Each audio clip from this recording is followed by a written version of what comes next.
अगर मैं एक एक पैसा सेव कर लेती for the number of times AIFF has messed up the situations, trust me I would be a millionaire by now. वैसे दोस्तों कैसे हैं आप लोग? I hope well and good. You know what, that is most one thing that matters. आपको पता है मैं अपने चैनल पे ना AIFF की बहुत लेती नहीं हूँ, मतलब इतना क्रिटिसाइज नहीं करती हूँ। मुझे लगता है कहीं ना कहीं कभी ना कभी तो होप आएगा ही, उठेंगे ही, सवेरा होगा ही। तो कहीं ना कहीं उसी होप की वजह से मुझे लगता है कि छोड़ो, बच्चे हैं, धीरे धीरे करके और सुधर जाएंगे, मैच्योर हो जाएंगे, बेटर डिसीजंस ले लेंगे, बेटर प्लानिंग कर लेंगे।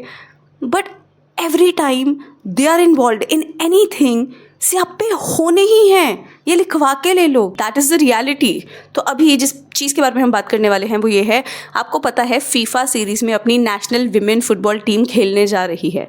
वी ऑल वो वेरी एक्साइटेड कि ठीक है, अभी जब AFC विमेंस एशियन कप से निकले उसके बाद क्या है विमेंस फुटबॉल टीम का, they are going for FIFA series. उसके बाद SAF कॉम्पिटिशन भी शुरू हो जाएगा। बहुत बड़े कॉम्पिटिशन है कि आपको पता है हमारे नेबर्स जो हैं बांग्लादेश, वो बहुत अच्छा कर रहे हैं हर कैटेगरी में फुटबॉल की, मेंस और वुमेन और whatever category you want to talk about. तो कहीं ना कहीं तुमको भी तो अपना फुटबॉल सीरियस लेना पड़ेगा ताकि तुम अपने रीजन में तो थोड़ा डोमिनेट कर लो। अभी AFC men's Asian cup under 20 हार के आ रहे हैं, thanks to mister Mahesh Gawli. I am going to simply put it on him, but we are not going to talk about that because I'm really pissed off।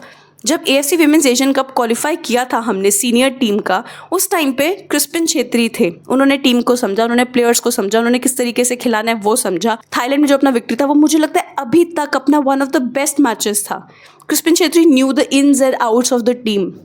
जो लड़कियां हैं उनका भी एक ट्यूनिंग बना हुआ था क्रिस्पिन छेत्री के साथ। लेकिन then what does AIFF do?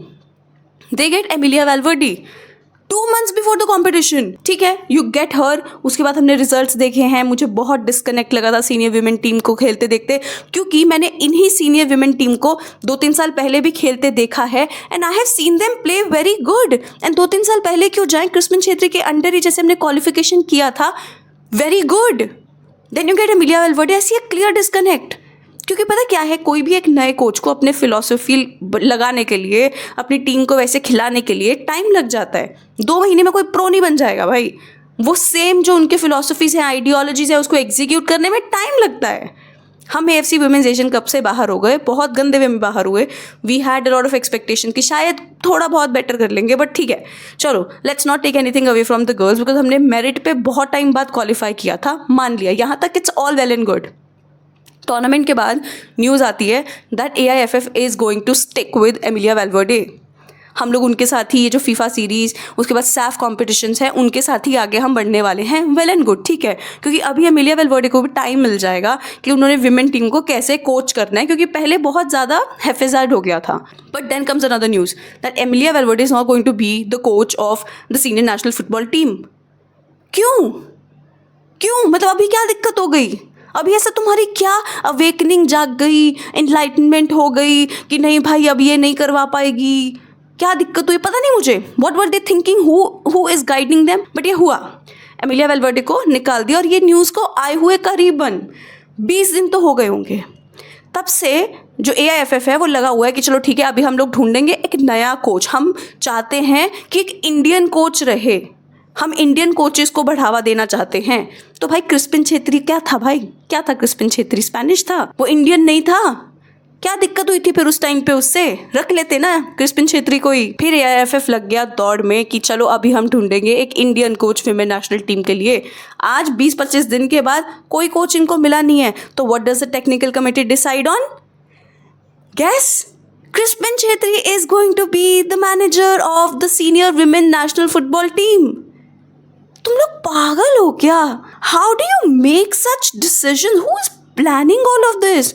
What I feel is, इन्होंने जो भी सोचा होगा कि हाँ अभी विमेन नेशनल टीम का सीट खाली है, बहुत लोग आएंगे अप्लाई करने के लिए, या तो इनको कोई मिला नहीं, किसी ने अप्लाई नहीं किया, वही हो सकता है, which is why they went again to mister Crispin Chhetri that he is going to be the one who is going to manage the women's team. तो फिर निकाला क्यों पहले?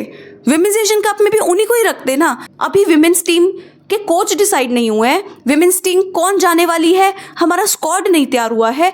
इन लड़कियों ने अभी कोई कैंप नहीं लगाया होगा कि विमेन्स एशियन कप के बाद हु केयर्स, जब टूर्नामेंट आएगा तैयार करना होगा जाने के लिए, एक दिन पहले हम बता देंगे, लड़कियां गैदर करेंगे, चली जाएंगी, वहाँ से हार जाएंगे, वापस आ जाएंगे और बोल देंगे gather a lot of experience. I am telling you, it's just too annoying to just think about what AIFF keeps doing. On the other hand, let's not get too worked up. Let's talk about the other news that I wanted to talk about, and that is the Unity Cup. देखो unity cup 2026 जो है वो अभी England में होगा. अभी क्या, हर ही unity cup England में होता है. तो ये क्या बेसिकली चीज़ है, अगर आप लोग वंडर कर रहे हो कि भाई व्हाट इज़ दिस, ये नया चीज़ कहाँ से आ गया. द थिंग इज़, जो भी लंदन के डायस्पोरा है, सबसे ज़्यादा लोग वहाँ जो रहते हैं दूसरे एथनिसिटीज़ के, ये उनके बीच में एक मैच करवाते हैं. It's a very good initiative. India इसमें पहली बार डेब्यू कर रहा है. 4 बार यूनिटी कप ऑलरेडी हो चुका है. 2002 में हुआ, 2004 में हुआ, पिछले साल हुआ था 2025 में, और अभी 2026 में हो रहा है. सिंस 3 बार टूर्नामेंट हो गया है, तीनों बार के जो चैंपियंस रहे हैं वो है नाइजीरिया. नाइजीरिया तीनों एडिशंस जीते हैं, और इस बार 4th एडिशन में भी नाइजीरिया पार्टिसिपेट कर रहा है. नाइजीरिया के साथ है जिम्बाब्वे, जिनका ये डेब्यू है, जैसे इंडिया का डेब्यू है. मैंने ऑलरेडी बताया है इंडिया डेब्यू कर रहा है. और जो चौथा कंट्री है जो इसमें पार्टिसिपेट करने वाला है वो है जमाइका. जमाइका इसमें रनर्स अप रह चुका है 2 बार. 2002 जब पहला एडिशन हुआ था तब भी ये लोग रनर्स अप थे, और जो पिछले साल एडिशन हुआ था 2025 में, उसमें भी जमाइका रनर्स अप थे. तो ना ये नॉकआउट फॉर्मेट में होगा पूरा का पूरा कॉम्पिटिशन. May 26 एंड May 31 के बीच बीच में ये खत्म हो जाएगा. It's an exciting opportunity for sure, क्योंकि अगर आप देखोगे फीफा रैंकिंग के हिसाब से तीनों ही कंट्रीज इंडिया से ऊपर हैं.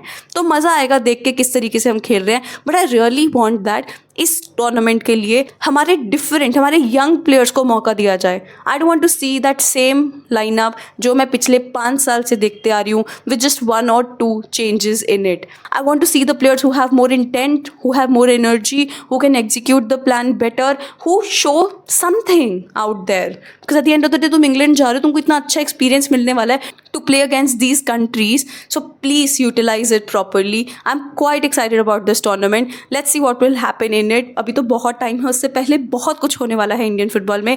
आज इंडिया और ऑस्ट्रेलिया अंडर-20 विमेंस टीम का मैच है. जापान अपने को 6-0 से हरा दिया था. I am hoping that Australia के अगेंस्ट अगर हम हारने वाले हैं, थोड़े कम मार्जिन से हारे, क्योंकि तभी 3rd बेस्ट प्लेस टीम बन के अगर हम जा सकते हैं आगे तो जा पाएंगे. I'm just being very hopeful and positive about this. Let's see what will happen. So yeah, these are the 2 main things I wanted to cover in this video today. I am so disappointed in AIFF and this is nothing new.